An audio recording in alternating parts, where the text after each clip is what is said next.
could make us a sandwich. I mean, you haven't eaten since breakfast. Not really very hungry, actually. You're not supposed to not eat, Brooke.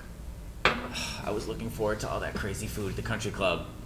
The crab legs and a whole roast pig, and then all of a sudden there's like pad thai and rellenos. I think I've successfully demolished Christmas Eve.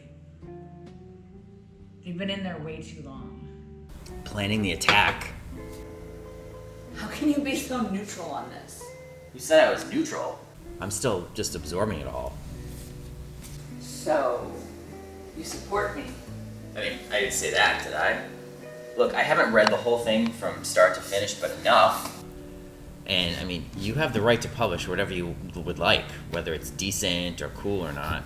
And they have the right to push back whether it's decent or cool or not. You're just like Mom. It's like you learned chess in her womb, and you're playing against yourself, and everybody else is just a pawn. I mean, what do you want? For me to say, oh boy, sis, sure. Art comes before life. No, that is the worst sort of oversimplification. But you sort of think it does. So you have to accept the consequences of art over life, which in this case means losing the trust of those that you love for these portraits of these people who are totally unrecognizable to me. Well, maybe your powers of observation you turned Henry are not... into a saint of the 70s. It just seems to me that maybe he was really, really sick and fucked up and hanging out with mad bombers. I mean, I was 5 when this happened, and reading this made me feel guilty.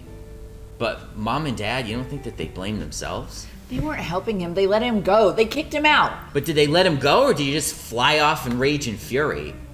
I mean, it seems like you're looking for an apology, and maybe they have apologized and you just haven't noticed it. An apology?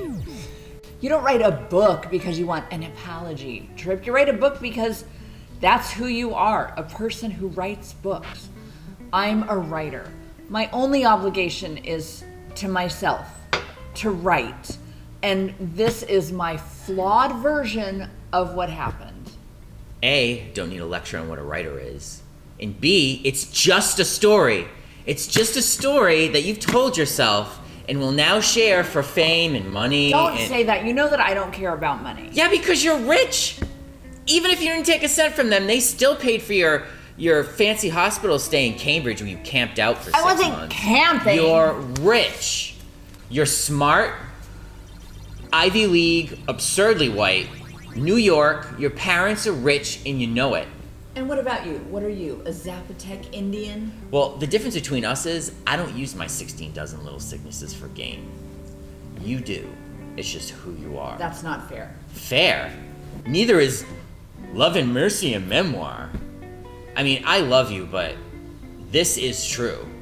Because you had a breakdown and you couldn't function, you feel like you're entitled to portray 2 people to the world in the worst possible context. Oh, you figured this all out, did you, Dr. Wyeth? When? When you weren't busy dreaming up jury of your goddamn peers? If you want to be a little bitch about my show, Brooke, at the very least have the decency to watch it, okay? Don't talk to me like Mom talks to Silda. Mom talks to Silda like she loves her. And as far as me being like Mom, you're as hard as fucking Stalin and as good at chess as anybody. Look, I can accept that you can't recognize our parents as I've written them, that time changed them, so why can't you accept that I'm being as honest as I can be about events that you weren't even really aware of as a little kid? I never said you were being dishonest. Let me ask you a question.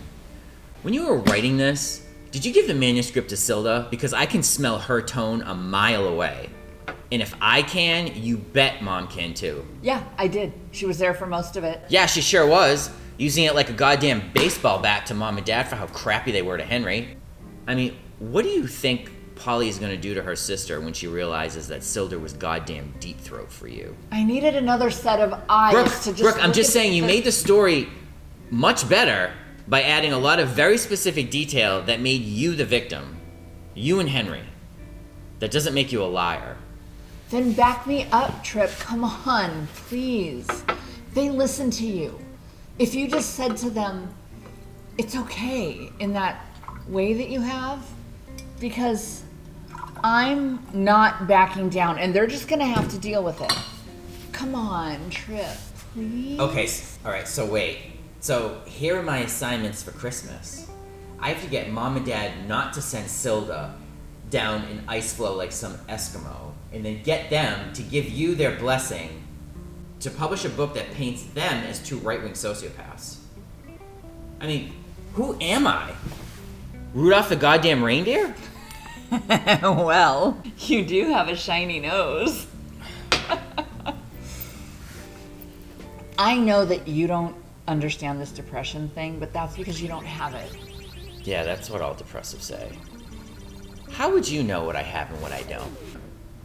How? Your head is so far up your own ass you would notice if I was covered in killer ants. Don't say that. It's true! I mean, we joke about you not watching my show, but it's what I do. I make TV shows. I mean, there are things about me that you just don't know. I was impotent for a year. I had an unhealthy relationship with sleeping pills, and I kicked that cold turkey. I take flying lessons. You take flying lessons? And just because I wasted my goddamn Stanford Berkeley education on making cheerful TV shows does not mean that I'm not deeply in despair. I mean, look at me. I don't take my romantic relationship seriously. I'm probably a sex addict. I never had kids because it's too easy to fuck them up. Mom and Dad call me every time they need something, and I'm just presiding over them getting older. I mean, they're the only ones, aside from you and Sleeping Beauty over there, that I've ever really, really loved. And you're half insane and vaguely suicidal. I'm not vaguely suicidal. Could have fooled me, Brooke.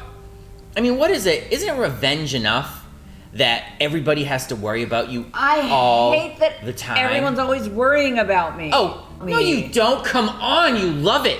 You had to add a book to it? Because you told me. You said I had to get back out there again. You said nobody's waiting for the next Brooke Wyeth novel, and that I had to force myself on the world. I said that to get you moving again, to get you writing, but not this. Besides, I thought you would just write some goddamn play that nobody would ever go see. You think I should just shove it in a drawer, don't you? Wait until they're gone?